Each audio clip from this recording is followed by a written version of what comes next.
Hello everyone, welcome back to a new episode of How Logical. Today in this video, I'm going to show you how you can repeat a song on Spotify. Keep watching the video till the end.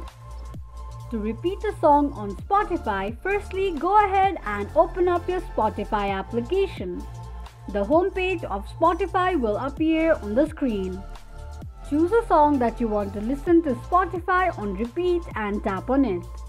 Click on three lines at the top right corner of the screen, then tap on Add to Queue option. Repeat the process with the number of times you want to repeat a song. This is how you can repeat a song on Spotify application quickly and easily just in few steps.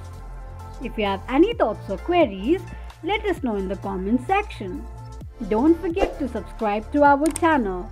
Also, press the notification bell icon so that YouTube will notify you whenever we post a new video.